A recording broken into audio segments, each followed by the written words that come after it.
Assalamualaikum warahmatullahi wabarakatuh. Segala puji bagi Allah Subhanahu wa taala yang telah memberi kita rahmat serta hidayahnya sehingga kita masih bisa diberi kesehatan kepada kita semua. Sekarang ini saya akan membahas tentang wabah virus corona. Apa itu COVID-19? Yaitu penyebaran virus corona jenis baru SARS-CoV-2 di penghujung tahun 2019 yang kemudian diberi nama COVID-19 sangat menjadi perhatian dan kekhawatiran dunia.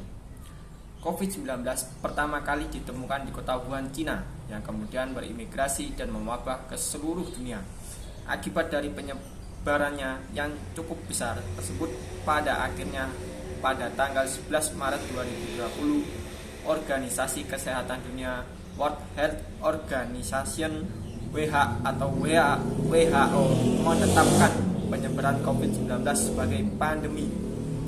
Sebagian besar orang yang tertular COVID-19 akan mengalami gejala ringan hingga sedang dan akan pulih tanpa penanganan khusus. Namun, sebagian orang akan mengalami sakit parah dan memerlukan bantuan medis. Virus dapat menyebar dari mulut atau hidung yang terinfeksi melalui partikel cairan kecil ketika orang tersebut batuk, bersin, berbicara, atau bernapas. Partikel ini dapat berupa percikan pernafasan yang lebih besar dari saluran pernafasan. Anda dapat tertular saat menghirup udara yang mengandung virus jika berada di dekat orang yang sudah terinfeksi COVID-19. Anda juga dapat tertular jika menyentuh mata, hidung, atau mulut setelah menyentuh permukaan benda yang terkontaminasi. Virus lebih mudah menyebar di dalam ruangan dan di tempat ramai, serta orang lanjut usia atau lansia rentan terserang berbagai penyakit termasuk COVID-19. Sistem imun yang sudah melemah ditambah adanya penyakit kronis dapat meningkatkan resiko COVID-19 pada lansia, baik resiko terjadinya infeksi virus corona maupun resiko virus ini untuk menimbulkan gangguan yang parah, bahkan kematian. Banyak sekali dampak dari COVID-19 yang merugikan warga Indonesia dalam segi perekonomian. Contohnya seperti karyawan yang di PHK yang mengakibatkan sebagian pengangguran dan banyaknya para pedagang yang merasakan kebijakan PPKM sehingga tidak dapat berjualan, dan untuk anak yang sedang bersekolah sistemnya dirubah menjadi online sehingga kurang optimal dalam proses belajar mengajar. Mengalahkan penyebaran dan pemulihan virus corona di dunia ini tidak mudah.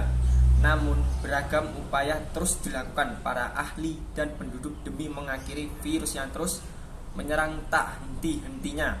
Di beberapa negara termasuk Indonesia, pemerintah membuat pedoman dan protokol kesehatan untuk menghadapi virus corona. Di negara kita, protokol kesehatan ini dikenal dengan sebutan 5M. Berikut ini protokol kesehatan 5M, antara lain: 1. Mencuci tangan, yaitu rutin mencuci tangan hingga bersih adalah salah satu protokol kesehatan yang cukup efektif untuk mencegah penularan virus corona. Untuk hasil yang maksimal, kamu disarankan untuk mencuci tangan setidaknya selama 20 detik beberapa kali sehari untuk membunuh virus dan kuman-kuman lainnya. Gunakan sabun dan air atau pembersih tangan dengan alkohol setidaknya dengan kadar 60%. 2. Memakai masker. Pada awalnya pandemi virus corona tahun lalu, Organisasi Kesehatan Dunia atau WHO mengatakan bahwa penggunaan masker hanya direkomendasikan untuk orang sakit, bukan orang sehat. Namun, virus corona jenis SARS-CoV-2 yang merajalela hingga saat ini membuat protokol kesehatan bisa berubah-ubah seiring berjalannya waktu. Beberapa waktu selang kebijakan WHO di atas, WHO akhirnya mengeluarkan himbauan agar semua orang, baik yang sehat atau sakit, agar selalu menggunakan masker saat beraktivitas di luar rumah. Kebijakan WHO ini sempat ditegaskan oleh Presiden Joko Widodo. Nomor 3. Menjaga jarak. Protokol kesehatan lainnya yang perlu dipatuhi adalah menjaga jarak. Protokol kesehatan ini dimuat dalam keputusan Menteri Kesehatan RI dalam protokol kesehatan bagi masyarakat di tempat dan fasilitas umum dalam rangka pencegahan dan pengendalian COVID-19.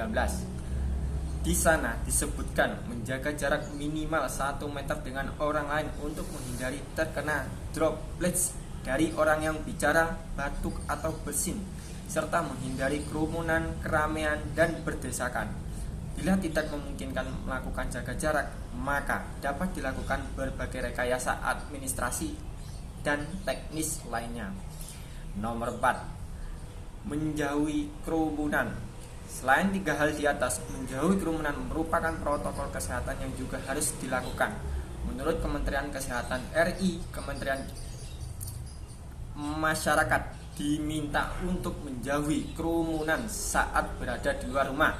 Ingat, semakin banyak dan sering kamu bertemu orang, maka kemungkinan terinfeksi virus corona pun semakin tinggi. Dan yang terakhir, nomor 5, mengurangi mobilitas. Virus penyebab corona bisa berada di mana saja, jadi semakin banyak menghabiskan waktu di luar rumah, maka semakin tinggi pula terpapar virus jahat ini. Oleh karena itu, bila tidak ada keperluan yang mendesak, tetaplah berada di rumah. Dan ada cara lain untuk mencegah COVID-19, yaitu dengan cara vaksin. Apa itu vaksin? Vaksin adalah salah satu cara terpenting dan tepat guna untuk mencegah penyakit dan menjaga kondisi tubuh. Juga sering disebut imunisasi, mengambil keuntungan dari fungsi unik yang dimiliki tubuh dalam mempelajari dan melawan kuman penyebab penyakit. Vaksin juga dapat membantu dalam sistem kekebalan tubuh tanpa mengakibatkan efek samping. Di Indonesia sendiri ada beberapa macam vaksin ya, sudah diizinkan, antara lain pertama, vaksin Sinovac. Jenis vaksin ini adalah vaksin yang pertama kali digunakan Indonesia dan merupakan vaksin inaktivasi terhadap COVID-19 sehingga dapat menstimulasi sistem kekebalan tubuh tanpa risiko penyakit. Vaksin AstraZeneca. Vaksin ini adalah vaksin yang paling banyak digunakan di Indonesia lantaran punya efikasi rata-rata 70%. Vaksin ini juga bebas natrium. Nomor 3, vaksin Pfizer. Jenis vaksin ini diproduksi di Amerika Serikat dan Eropa dan sudah mengajukan penggunaan dan berdasarkan hasil uji coba. Vaksin Pfizer 95% diklaim efektif memerangi virus corona dan juga tidak menimbulkan resiko terhadap keamanan. 4. Vaksin Moderna. Vaksin yang diproduksi Moderna diklaim punya efektivitas 94,5% dan sudah mengajukan ke Badan Pengawas Obat dan Makanan Amerika Serikat sebelum diedarkan. Dan terakhir, nomor 5, vaksin Sinovac. Vaksin ini merupakan jenis vaksin yang masih digunakan di Indonesia. Vaksin ini sendiri menggunakan bahan baku atau metode virus inaktif, artinya terhadap virus penyebab COVID-19 yang sudah dilemahkan. Sekian dari saya. Apabila ada kesalahan mohon dikoreksi. Terima kasih. Wassalamualaikum warahmatullahi wabarakatuh.